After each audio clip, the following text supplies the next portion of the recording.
Hello! Thank you for joining me once again on Duty Found. Today we'll be going through the Sunken Temple of Qarn, and my queue is popping, so let's hurry it along.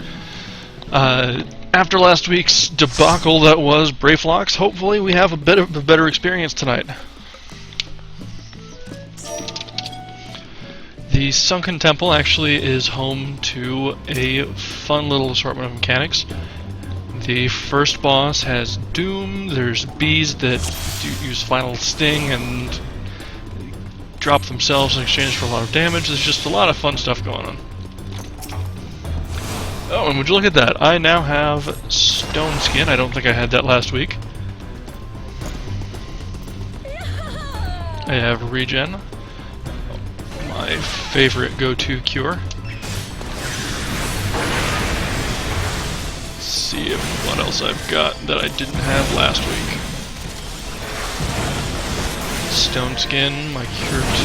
I think last week it already had the buff. Yeah, last week it already had the buff there, but I do have Stone Skin, and it has been buffed to 18% now. I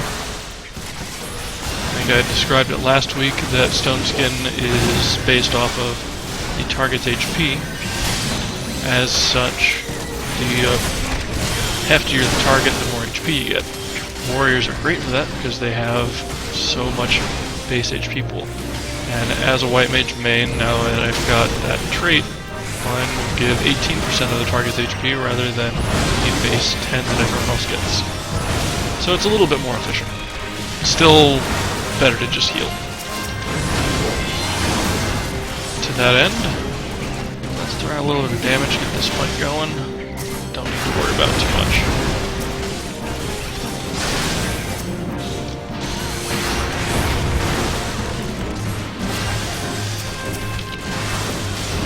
Alright, the tank isn't quite there on AoE hate control, so might need to be a little careful with the ads here.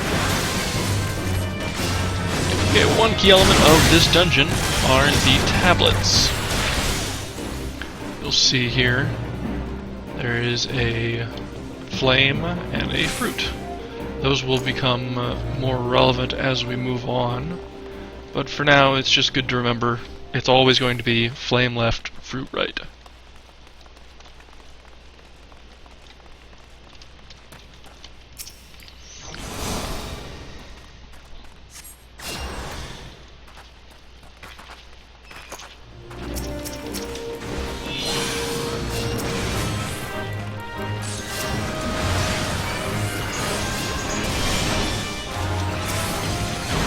Black Mage has decided that they want to sleep the additional mobs. That's fine, that's fine. Assuming they're not woken up.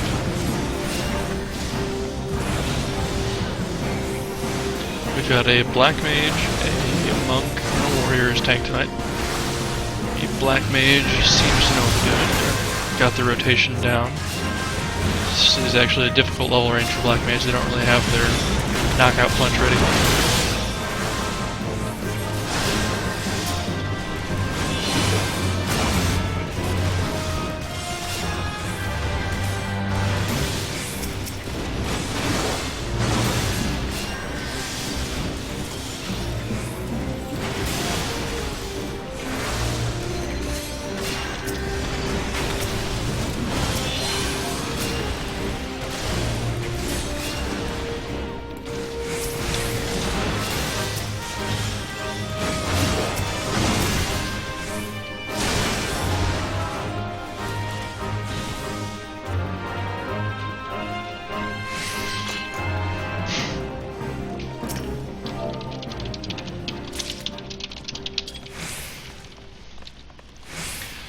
Okay.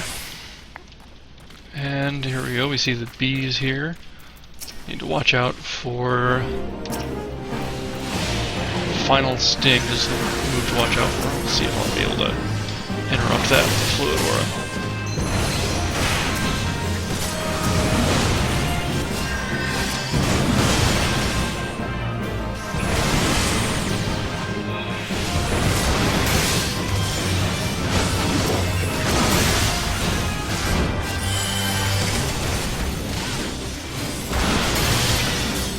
Hey, alright, DPS took care of the beat before we had to worry about it.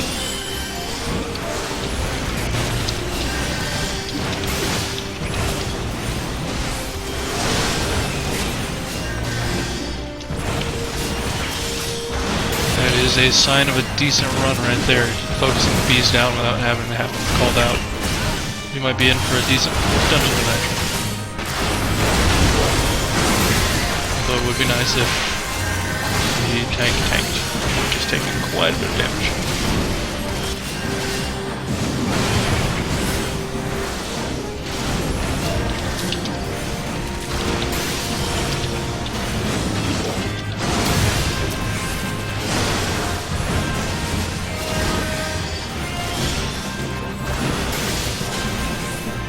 Alright, this next pull is actually kind of interesting.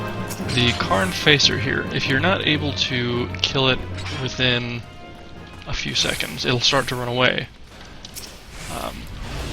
However, once it gets away, that's fine. You'll run into it later on in the dungeon. You get another shot at it. It doesn't get more health back.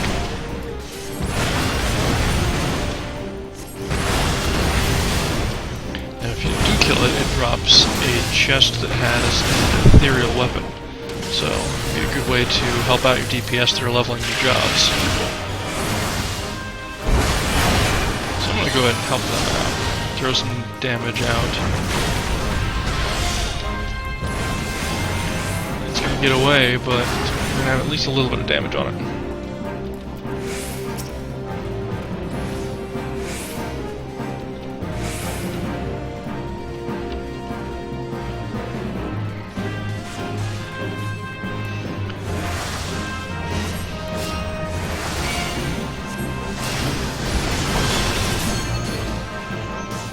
One thing I always try to make sure I do is if I pull hate, it's best to run toward the tank. That way they have a chance to get it back. When you run around like a chicken with your head cut off, they're just going to run around chasing you, trying to shield lob or tomahawk it off you, and they just, really there's no chance.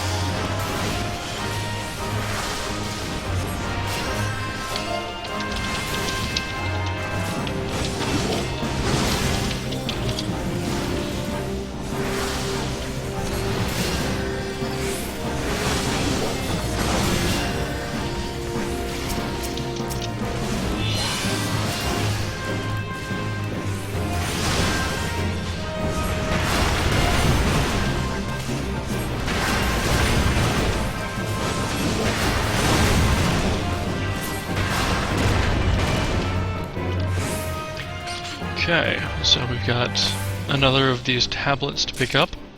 This is the gem. And then the first boss, the Terratar. This guy uses Mortal Ray, and unlike Mortal Ray in previous games, it's not a straight gaze attack. You can't really dodge it. So these panels down here, when you're afflicted with when Mortal Ray hits you, you're afflicted with Doom. Now, these panels will glow when Mortal Ray goes out, and you just need to run onto one of the panels to remove the Doom effect. You only have about 5 seconds or so to do it, however, so it can be a little tight.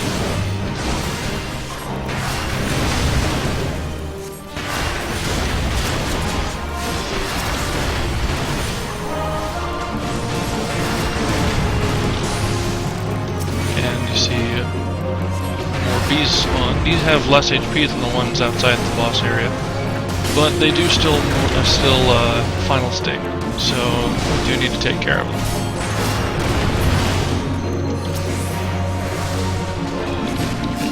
The boss does have a frontal attack. Luckily I was able to get out of that.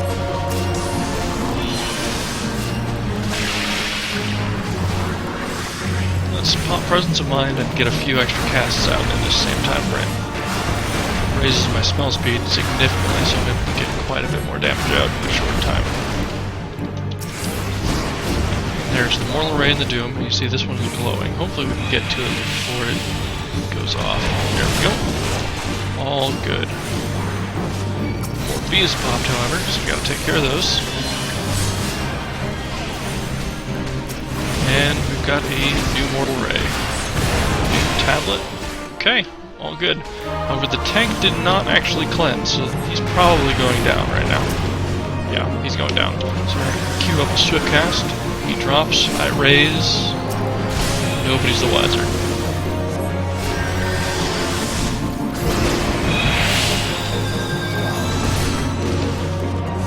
Hopefully he's got provoke, so that I can not tank this, because that'd be nice.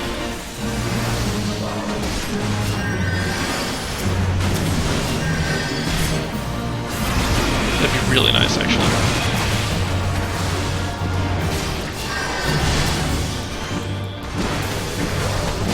Yeah, I don't know if it's gonna happen. So, white mage tank. Let's do this. Got the... There we go. Got the Doom already. Oh, just dropping that AoE out. Get away from that. And let's be nice to the monk and not move him around. The more you move, the harder it is for melees to hit their positionals. That hurt.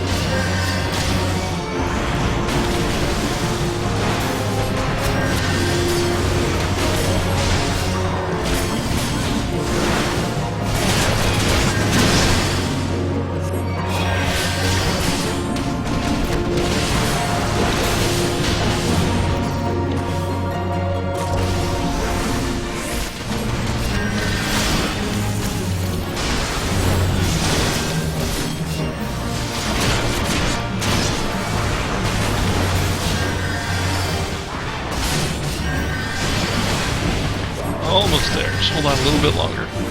Unfortunately, the MP is running out, so let's see if he drops before I do. Hey, there we go.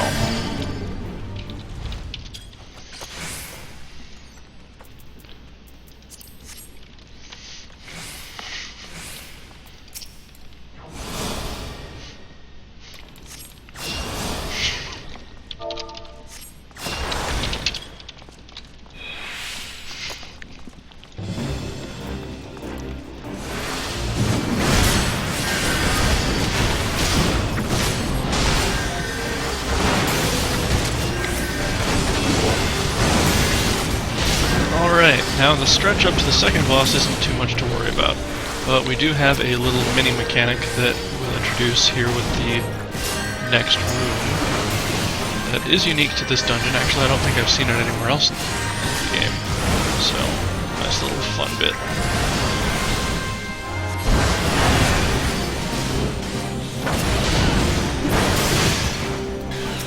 Now that was actually a final sting going off. See how the tank took quite a lot of damage right there.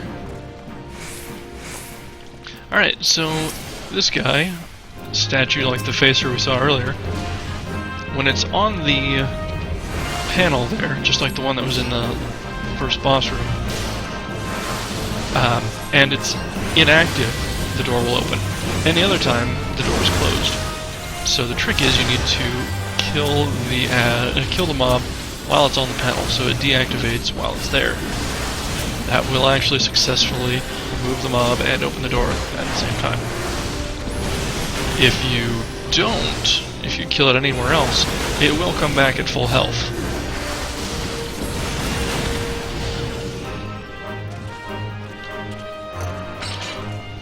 Here there's two, corresponding to two separate panels. It doesn't matter which, they're not paired off, so you just need to drop one of them on one of the panels.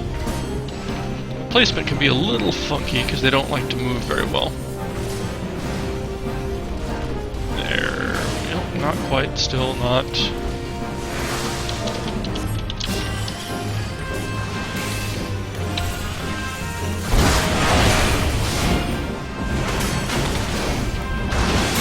Yep, see, it just got right back up.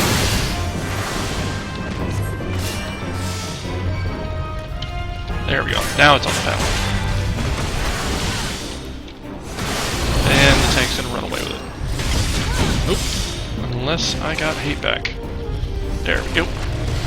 Oh, and it's gone already.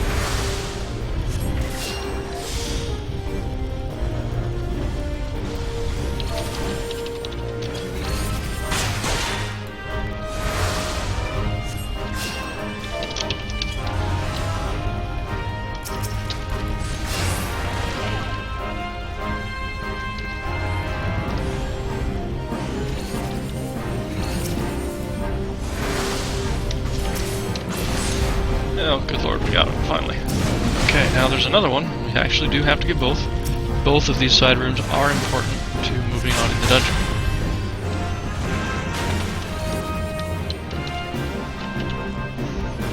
Come a little closer, not quite. Yeah, there he goes, he knows what he's doing now. There we go. Drop it.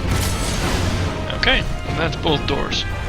Now both of these doors have a set of mobs and a tablet. Now you'll remember what I mentioned earlier, the fruit and the flame. This fruit, we'll need it later.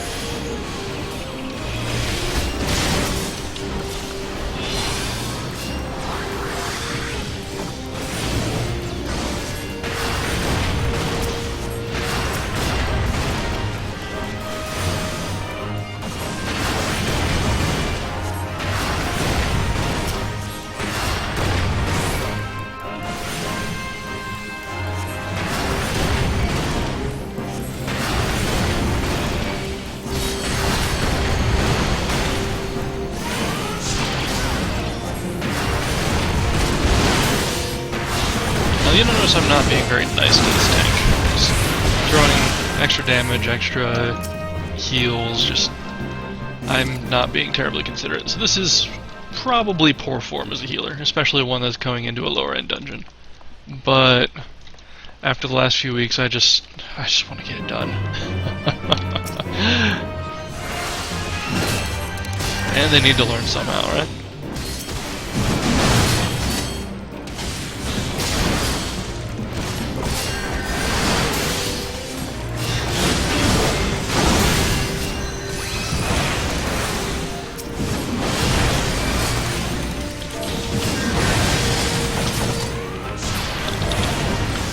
Just in the middle of typing something out, but as a suggestion to the tank to try and hit both of the mobs with his overpower. But as soon as I was typing it out, he went and did it, so we're all right there. We're all right.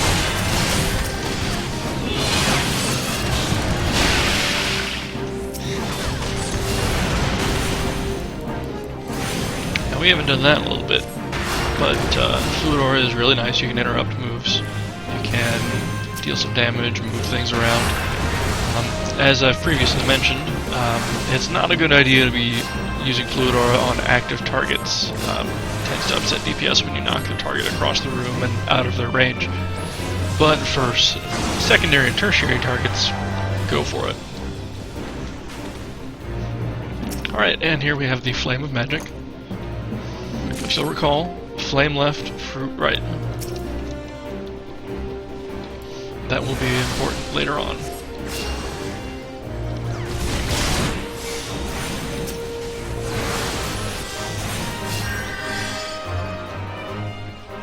Alright, and with that group taken care of, we move on here. Got two of these mantises, and in a bit you'll notice we've got some more friends.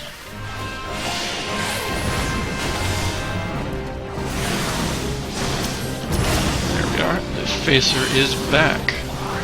This time let's focus the Facer down since it's down some health, get it out of the way.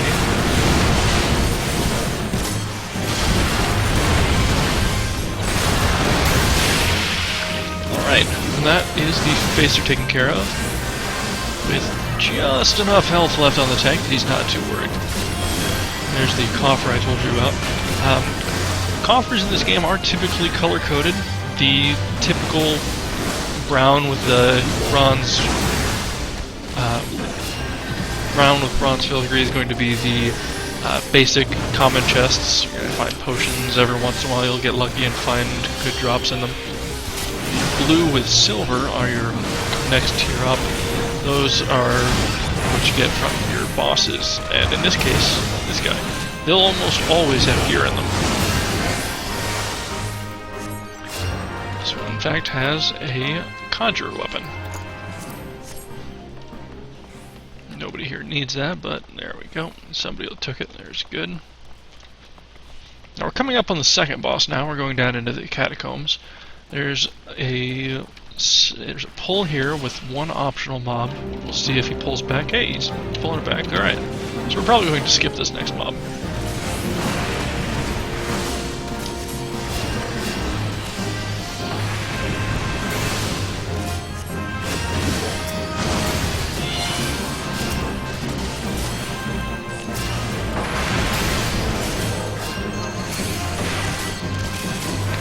So I get linked in after all.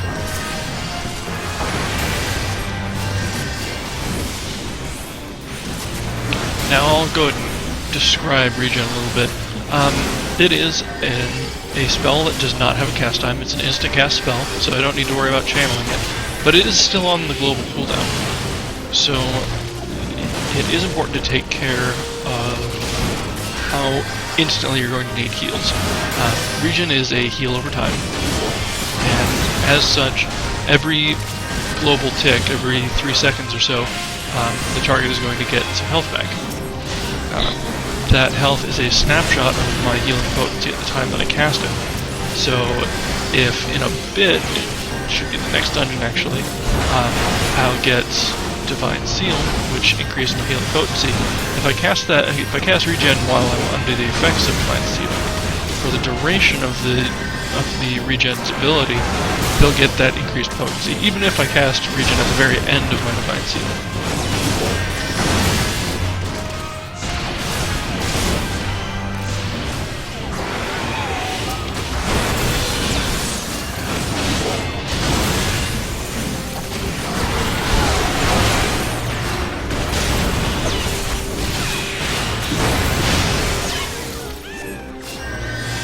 And we're coming up onto the second boss of this dungeon. There's not really anything off on these sides.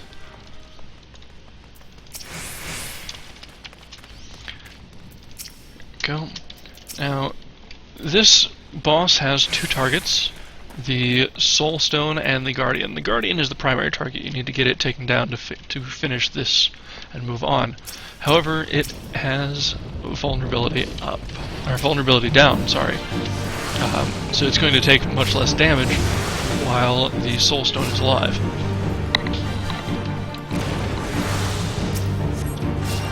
So you focus on the Soul Stone, get it taken care of, and that will freeze the golem and make it more vulnerable to your attack. So you're actually able to take it out pretty quickly once that happens. This mob does have several AoEs to worry about. Boulder Clap, frontal AoE you see there, as well as the unavoidable Obliterate AoE. Alright, now that we've taken care of the Soul Stone for now, we'll throw out as much damage as we can on the Guardian himself.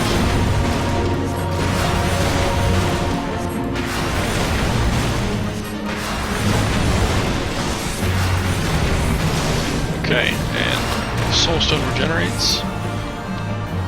True Grit is much like that Boulder Clap earlier, except it is not quite as hefty of a hit. There we go, it's got a straight line AoE. It will randomly select a target to headbutt them. It stuns them and knocks them back. Now there we go, Obliterate is unavoidable damage. It's a fairly sizable chunk of damage as well. Good chance to throw out a Medica and call it good.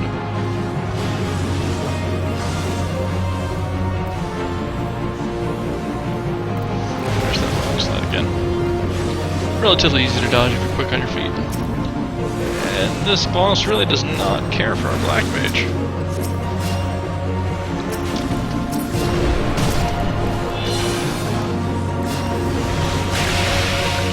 Okay. Chance to do some more damage here. Probably have one more cycle like this before we take him out.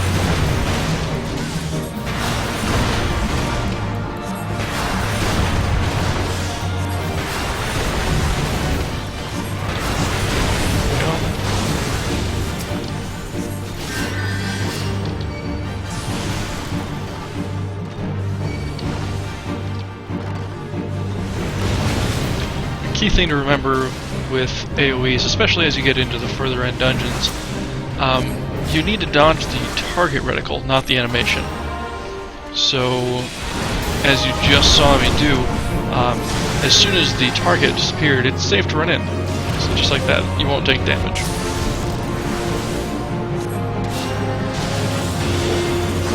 Perfectly safe. And a lot of times when positioning is important, you don't want to be out of your spot for very long.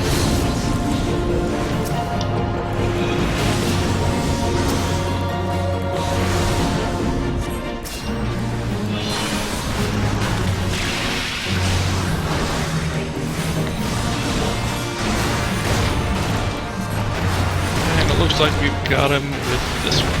Nothing to worry about. Oh, yeah. Monks are breaking and everything. Alright, so new gear. Linen trousers. Probably DPS gear there. Yep.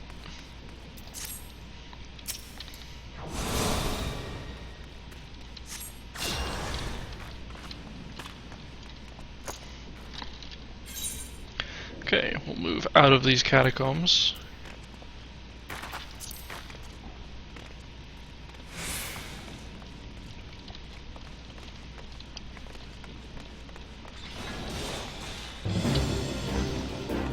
Alright, the tank went ahead and pulled back. Hopefully we were able to avoid that ghost joining the fun. Hey, yeah, not too bad at all, not too bad at all. It's a good little bit of situational awareness and spatial awareness you'll want to develop. Know where mobs are, where they're going, and how likely they are to join in. See that when the monk caught the monk because the tank hadn't quite pulled back far enough. When you're pulling, you do need to be aware of your party members. Monks will almost always be at the back of a mob for a fair chunk of the fight. That being the case, you need to pull back a little bit further than you would expect in order to give them the space they need to not pull in ads.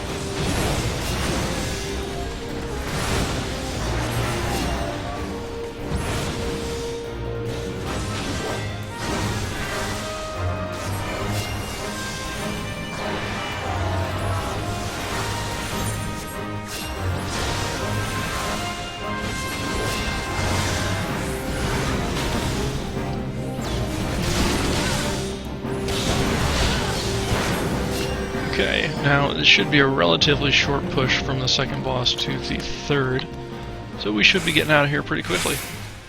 This is a much more pleasant experience than in the last couple.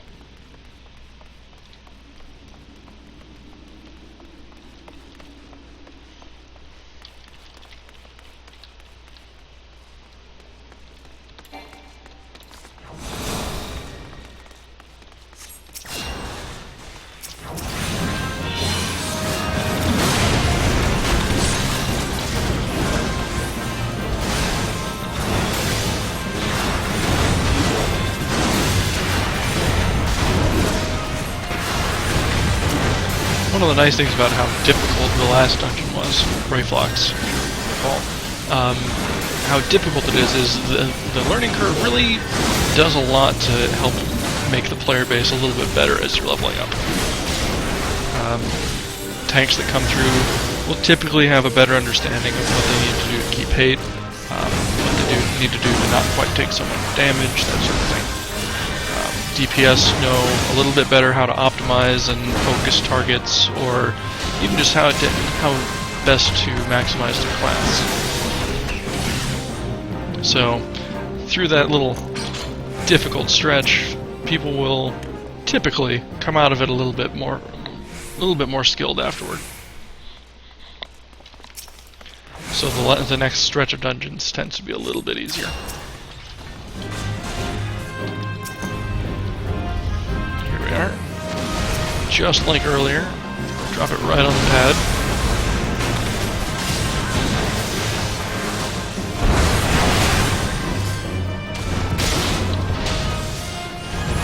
Now, the Croc here has frontal and rear cone attacks. The trick to mobs with rear cones is they won't do it if there's no one behind them usually.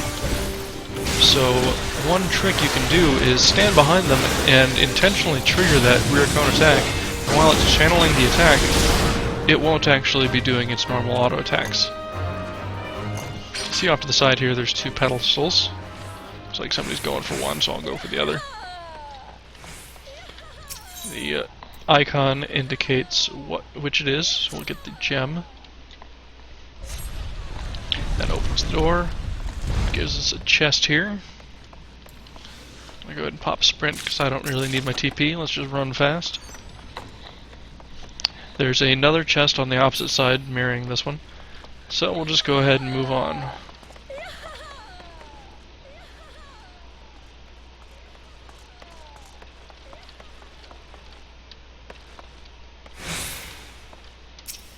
Okay, so now we've got another of these faces with a panel, another croc, and two more pedestals.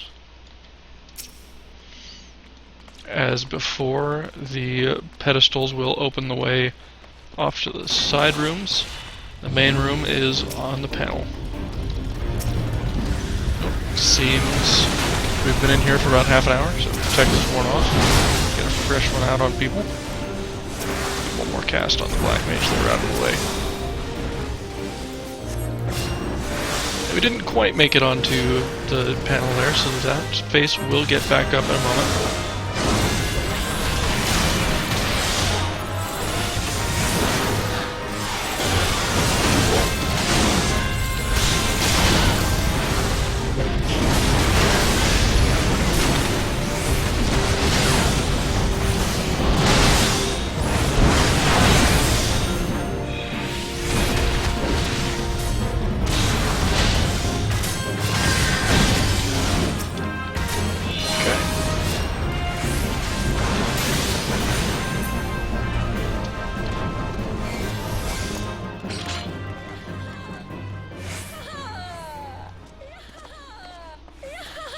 Okay, Monk's getting the other one, so I'll go ahead and get this one. This one uses the fruit.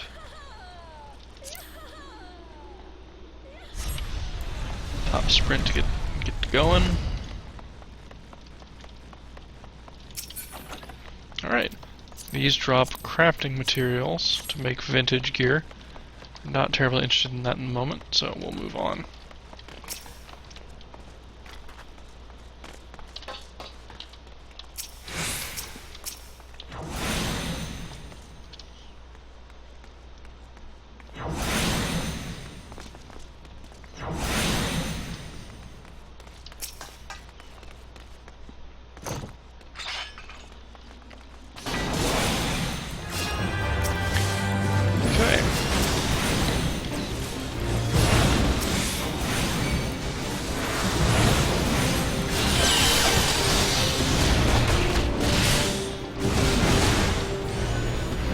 As before, whenever I have hate, bring it to the tank rather than away.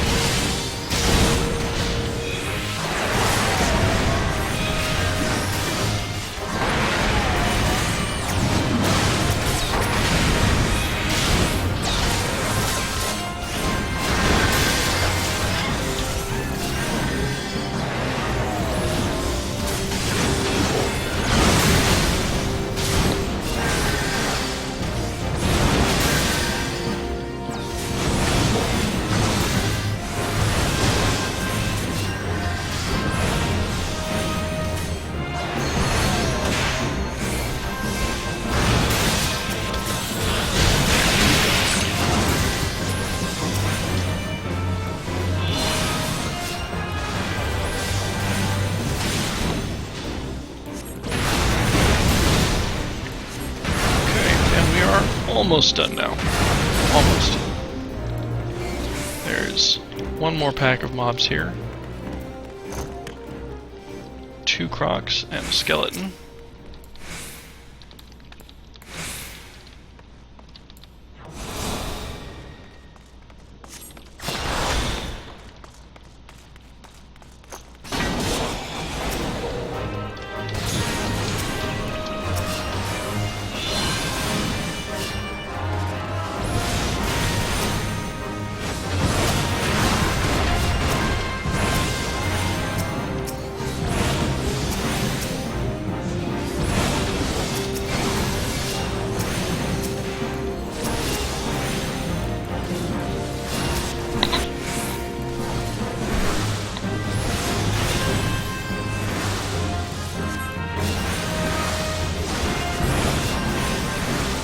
something you'll want to try and accustom yourself to when you're partying with a warrior. Use Berserk here. It raises their damage output by 50%. It's pretty significant.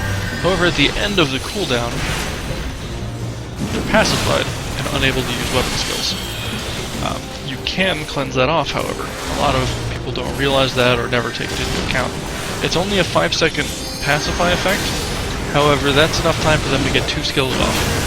So if you really want to help the group and just become a better healer, it's a good practice to learn and try and get into. Especially when it's a main tank and they may have to be aware of picking up adds. Now, you remember what I said, flame left, fruit right. So we'll put the fruit out.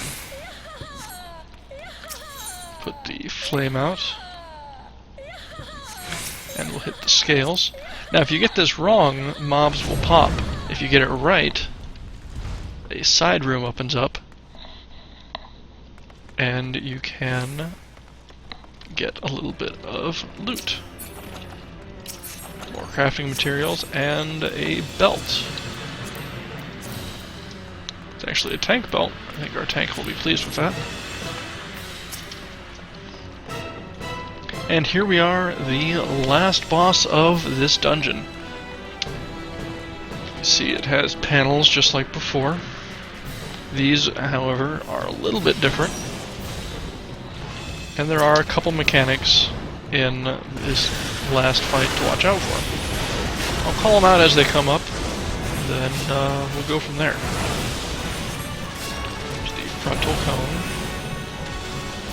There we go, the Sunjuror here. Are just like the ones before where you need to kill them on the panels.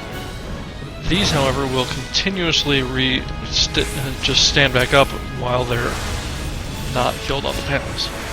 If you kill them on the panels, kill them once and you're good. So there we go, that one's taken care of.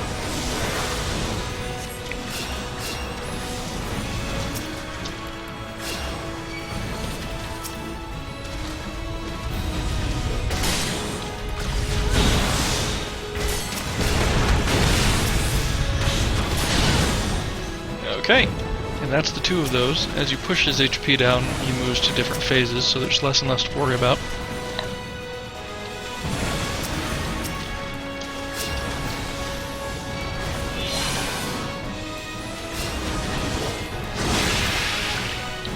Alright, the Mithril Verge here channels a line AoE. You can kill them, you can ignore them, whichever strikes your fancy. They'll disappear on their own if you don't do anything with them, but they do force you to dodge, so pretty much individual preference. The boss uses Paralyze there. You can cleanse it off, it's not really a big deal.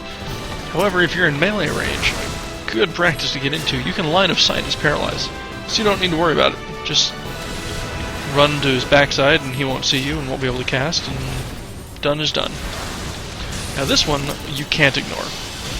This Mithril Verge will set up a wall, and if it goes down without being killed, if it gets its pulse off, it will throw relatively heavy damage on the entire group.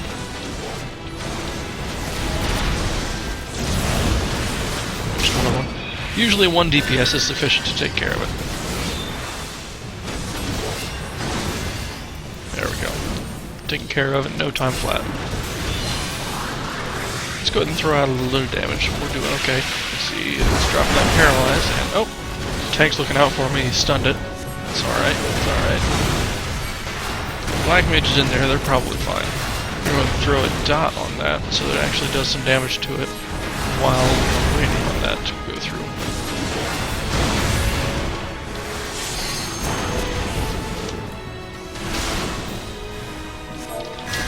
Well, that actually glitched out a bit. The pulses should put up a wall, and while the wall is down, they are not actually really able to take much damage. That vulnerability down stack, or vulnerability up stack they had.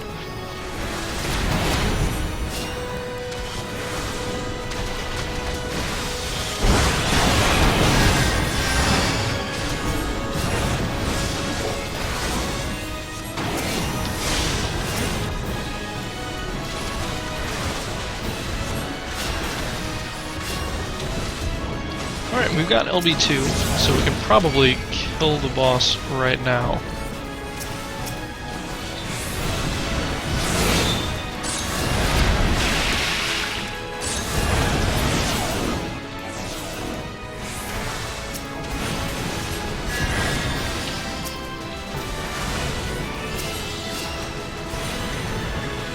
We'll see if the monk catches on, or if they just want to do it the hard way.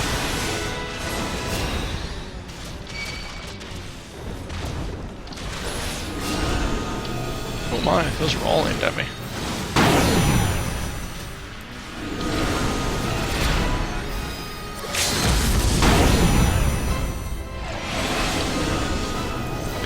Alright, and Black Mage dropped the LB, and that is that for the Sunken Temple of Qarn. I'm just going to go ahead and give the monk a commendation today. They did pretty good.